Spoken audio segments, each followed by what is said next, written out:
Hi friends, my name is Nupur and welcome to my channel. आज हम बात करने वाले हैं डिडक्शन इन सेक्शन 80 GGA के बारे में।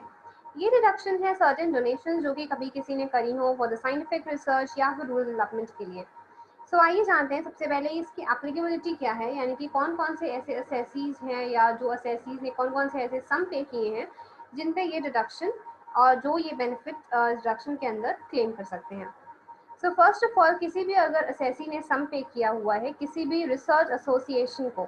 ताकि जिसका ऑब्जेक्ट ये है कि वो साइंटिफिक रिसर्च अंडरटेक कर सके। जो रिसर्च एसोसिएशन है उसका ऑब्जेक्ट होना चाहिए कि वो साइंटिफिक रिसर्च अंडरटेक कर सके। या फिर अगर हमने सम पे किया है किसी भी कॉलेज को या किसी भी यूनिवर्सिटी को या फिर किसी और इंस्टीट्यूशन को, ताकि जो पर्सन है जो कि कॉलेज है, यूनिवर्सिटी या इंस्टीट्यूशन है, वो साइंटिफिक रिसर्च अंडरटेक कर सके,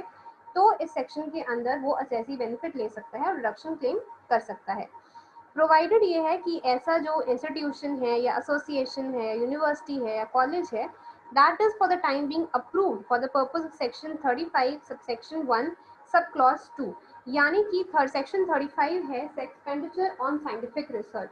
उसमें जो भी रिसर्च एसोसिएशन है या फिर जो कॉलेज है या यूनिवर्सिटी है वो अप्रूव होने चाहिए by the for the central government, और वो ऑफिशियल गैजेट में मेंशन होना चाहिए। और 35 में ये चीज़ मेंशन की गई है। 35 सेक्शन भी ऐसा सेक्शन है जहां भी आप एक्सपेंडिचर क्लेम कर सकते हैं अगर आपने कोई एक्सपेंसेस साइंटिफिक रिसर्च में किया है तो।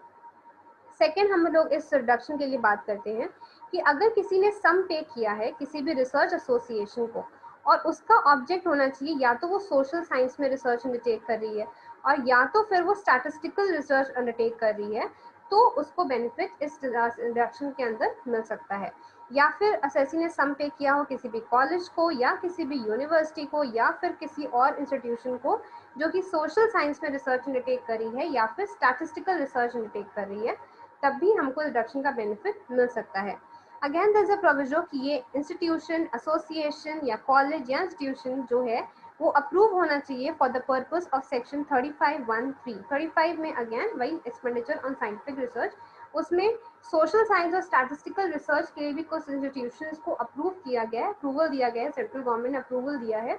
तो वो वही इंस्टीट्यूशन होने चाहिए तभी हमको रिडक्शन मिलेगी।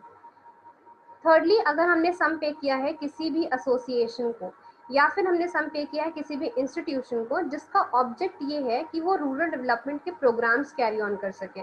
या फिर वो ट्रेनिंग प्रोवाइड कर सके लोगों को ताकि वो रूरल डेवलपमेंट के प्रोग्राम्स को इम्प्लीमेंट कर सके, तो उस केस में भी रिडक्शन हमें 80 GGA में मिल सकती है। प्रोवाइडेड ये है कि जो असेसी जो फर्निश को एक सर्टिफिकेट करना पड़ेगा जो कि रेफर है सबसेक्शन 2 या फिर सबसेक्शन 2A में और सेक्शन 35 CCA। 35 CCA सेक्शन जो है वो है expenditure by way of payment to association and institution for carrying out rural development programmes. लेकिन इनमें ऐसे ही प्रोग्राम्स अप्रूव किए गए हैं जो कि 1 मार्च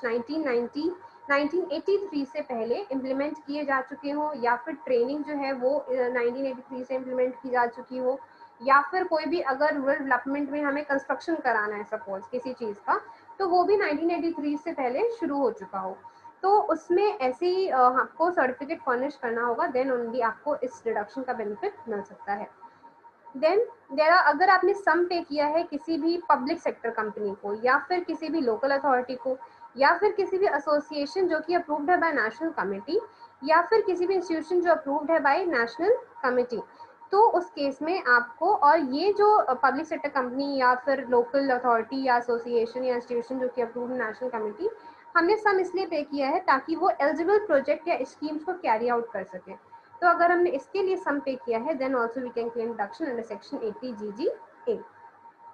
प्रोवाइडेड कि असेसी एक सर्टिफिकेट फर्निश करें कि फ्रॉम पब्लिक सेक्टर कंपनी या local authority as a case में भी एसोसिएशन या इंस्टीट्यूशन जो भी है वो एक सर्टिफिकेट फर्निश करे कि हम ये एलिजिबल प्रोजेक्ट या स्कीम्स कैरी आउट करने वाले हैं, और ऑब्वियसली बात है ये एलिजिबल प्रोजेक्ट या स्कीम्स अप्रूव होनी चाहिए बाय सेंट्रल गवर्नमेंट और उसको ऑफिशियल गैजेट में मेंशन करना चाहिए।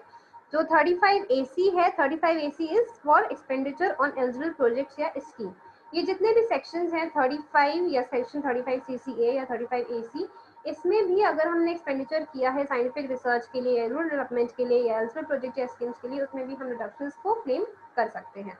एंड एक डिडक्शन हम क्लेम कर सकते हैं under section 80 GGA।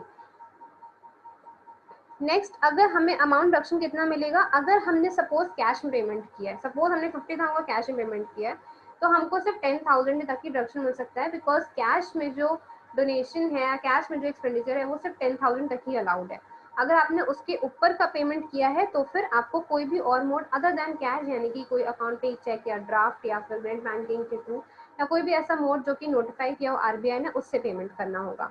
Then deduction किसको अवेलेबल नहीं होगी, ऐसे एसेसीज को जिनकी ग्रॉस टोटल इनकम में income under the head PGBP included है, यानी कि कोई भी अगर बिजनेसमैन है और उसने ये डोनेशन करी है तो उसको ये बेनिफिट नहीं मिलेगा, वो डिडक्शन अंडर सेक्शन 80 जीजीए का बेनिफिट नहीं ले सकता है। देन इसमें बहुत ही क्लियरली डिडक्शन में मेंशन है, एंड बाकी और भी साइड डिडक्शन में मेंशन होता है कि अगर आप इस डिडक्शन के अंदर अपनी डिडक्शन को क्लेम कर रहे हैं, यानी कि आपने जो पेमेंट किया है, अगर आप डिडक्शन क्लेम कर रहे हैं इस सेक्शन के अंदर, यानी कि 80 जीजीए के अंदर एक असेसमेंट ईयर के लिए, तो आप उसी अमाउंट का डिडक्शन दूसरी जगह पे सेक्शंस में क्लेम नहीं कर सकते for the same assessment year या फिर for the subsequent assessment year. Suppose आपने एक्सपेंडिचर जो किया है आपने जीजीए में क्लेम कर लिया, तो आप 35 में क्लेम नहीं कर सकते, या 35 सीसीए में क्लेम नहीं कर सकते, 35 एसी में क्लेम नहीं कर सकते, या अगर वहां पे कहीं क्लेम कर लिया तो फिर आप 80 जीजीए में क्लेम नहीं कर सकते। एक ही सेक्शन के अंदर आपको डिडक्शन मिलेगी। So this is all about reduction in section 80 GGA, and I hope you have understood it. If you like the video, please do press the like button, and please मेरे channel को subscribe करिए and bell button जरूर दबाइए ताकि आपको regular updates मिल सके। And thank you so much.